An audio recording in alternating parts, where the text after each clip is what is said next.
Soberano absoluto, o que é absoluto é soberano, o que é soberano absoluto. No plano, no sentido do quê? De poder fazer tudo do ponto de vista jurídico, ok? Mas, se na prova tiver lá, no plano do direito constitucional, dos direitos humanos, não posso retroceder. É a vedação do retrocesso, ok? Bom, criada uma Constituição, presta atenção. Eu estou lendo lá a Constituição daquele país. Estou lendo a Constituição daquele país. E me deparei com as expressões das emendas constitucionais. Quando se fala das emendas constitucionais, ou da revisão constitucional, ou da mudança constitucional, isso tem um nomezinho técnico na área de direito constitucional. Esse poder de modificar a Constituição, de alterar a Constituição, é chamado de poder constituinte derivado de reforma, de mudança, de segundo grau, secundário de mudança, de emendabilidade, de revisão. Xiii, professor do céu, quanto nome! Vamos com calma então, vamos repetir. Meus amigos, então presta atenção aqui. Poder constituinte derivado de reforma, de mudança, de segundo grau. Professor, quais os nomes que mais costumam cair nas provas? Na prova da ordem, por favor. Poder constituinte derivado de reforma. Esse é o nome que mais cai em prova. Poder constituinte derivado de reforma. Também conhecido por poder constituinte de segundo grau. Derivado de reforma de segundo grau. Também chamado de reformador. Também chamado de revisão. Também chamado de mudança. Ou secundário de mudança. Ai, quanto nome, professor, será que eu vou lembrar? Vamos tentar mais uma vez. Poder constituinte derivado de reforma de segundo grau. Reforma de segundo grau. Que mais? Reformador. Pensa em reforma, em mudança, reformador. Secundário de mudança. Ou na prova, poder constituinte de revisão, sentido genérico, de mudança da Constituição. Professor, são muitos nomes. Como é que eu vou tentar lembrar de tudo isso na prova?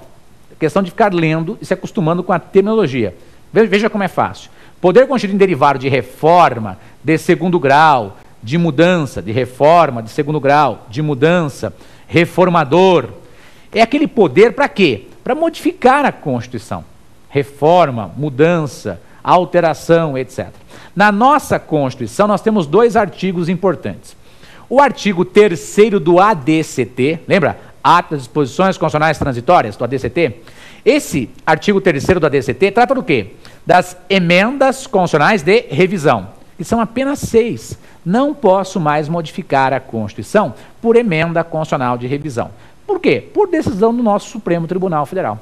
Então, o Supremo Tribunal Federal disse, emenda constitucional de revisão, apenas uma vez.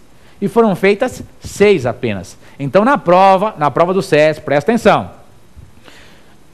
Meu amigo, não se esqueça, emenda constitucional de revisão, apenas 6, não posso usar mais esse sistema, por decisão do nosso Supremo Tribunal Federal. Ok? Agora, existe um outro artigo que trata do tema.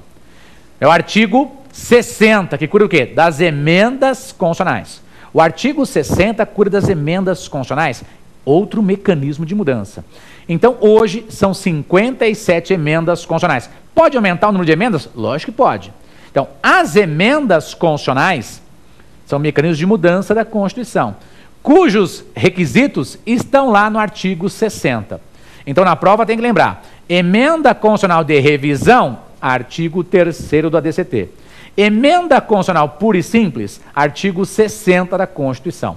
Ok? Numericamente, diferenças. São 6 emendas constitucionais de revisão e são hoje 57 emendas constitucionais. Emenda constitucional de revisão, não posso usar mais. Emenda constitucional, eu posso utilizar, fazer novas modificações na Constituição. Ok? Bom, depois disso, vimos a mudança da Constituição, artigo 3º do ADCT, Ato das Disposições Constitucionais Transitórias, ou artigo 60 da Constituição. Está faltando falar de um poder constituinte, então presta atenção agora. Meu amigo, existe também o poder constituinte derivado decorrente. Poder constituinte derivado decorrente, que também é conhecido por secundário federativo. Então, em uma prova, poder constituinte derivado decorrente ou secundário federativo é aquele poder que existe, presta atenção, existe em países que adotam a forma federativa de Estado. Então, só vou ter poder constituinte derivado decorrente, isso para a maioria majoritária da doutrina, tá? Majoritária da doutrina. Só vou ter poder constituinte derivado decorrente ou secundário federativo se aquele país adotar a forma federativa de Estado. Vamos retomar? Forma federativa de Estado, lembra da faculdade? Forma federativa de Estado corresponde ao quê? A divisão de competências entre os entes federativos. Então, vou fazer a somatória de entes federativos que vão compor um Estado federal. Então, você vai lembrar dos Estados Unidos da América, que eles eram colônia da Inglaterra, se tornaram várias colônias independentes, as 13 colônias independentes, se confederaram e depois, presta atenção, se federaram. Por quê? Somaram forças para formar os Estados Unidos da América. Então, quando se fala em forma federativa de Estado, eu tenho um país que é formado por blocos, que são, entre nós, os Estados-membros, ok? Então, a nossa Constituição estabelece que a nossa forma federativa de Estado é a somatória de quem? Na nossa Constituição, dos Estados-membros, do Distrito Federal e dos municípios. No mínimo isso, se eu olhar com um pouquinho de atenção para o artigo 1º e para o artigo 18 da Constituição. Tanto o artigo 1º quanto o artigo 18 colocam esses entes federativos, ok? Estados-membros, DF, municípios. Agora, se eu olhar isoladamente o artigo 18, ele vai falar da organização do poder dentro do nosso Estado. Agora, presta atenção. A organização do poder dentro do nosso Estado, a organização do poder, vai abarcar a União também. Então, a organização política e administrativa do nosso Estado Federal envolve quem? A União, os Estados, o Distrito Federal e os municípios. Agora, presta atenção naquela pergunta capciosa. Meu amigo, e os territórios são entes federativos? Ora, os territórios, por estarem previstos na Constituição, lá no artigo 33, na parte da organização do Estado, ele também não deixa de ser um ente federativo. Só que tem que tomar cuidado, porque territórios federais, eu preciso olhar com atenção, muita atenção, o artigo 33. Porque há quem entenda por quê? Que ele não é um ente federativo, porque ele não tem a tríplice capacidade. Ok? Nós vamos tratar isso em um outro momento, em uma outra aula, mas presta atenção.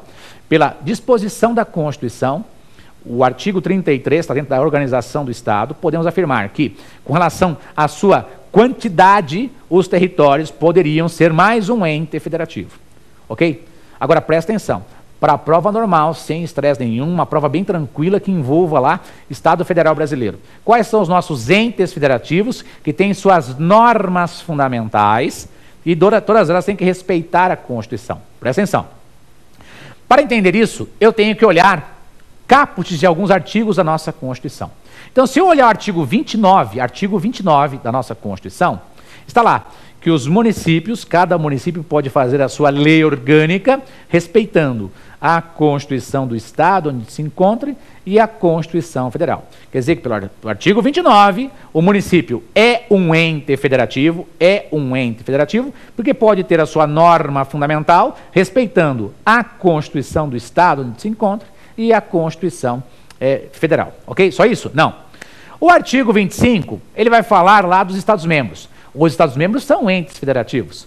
Eles podem fazer suas constituições estaduais respeitando a Constituição Federal de 88. São 26 estados, 26 constituições estaduais. Além disso, temos também o Distrito Federal, que também é um ente federativo. O Distrito Federal, por ser um ente federativo, ele vai ter a sua norma fundamental. Qual é? É a lei orgânica do Distrito Federal. Então não se esqueça, o Distrito Federal tem lei orgânica. Lei orgânica, que é a norma fundamental do Distrito Federal. Então agora pensa comigo. Temos esses três entes federativos. Estados-membros, ver o caput do artigo 25. Municípios, ver o caput do artigo 29. DF, ver o caput do artigo 32. São entes federativos com suas normas fundamentais próprias e que podem ter os seus respectivos poderes, né? Presta atenção. Legislativo e executivo, todos eles. O município não tem poder judiciário, usa a estrutura da esfera estadual. Mas eles podem, os três, se auto-organizar, né, auto-administrar e autogovernar. Auto-organização, auto-administração, né, e autoconstituição. Tranquilidade? Muito bem. Para finalizar esse primeiro bloco importante, fizemos uma revisão e trazendo assuntos novos para o tema poder constituinte. Nós vamos misturar agora com controle de constitucionalidade. Será? Como é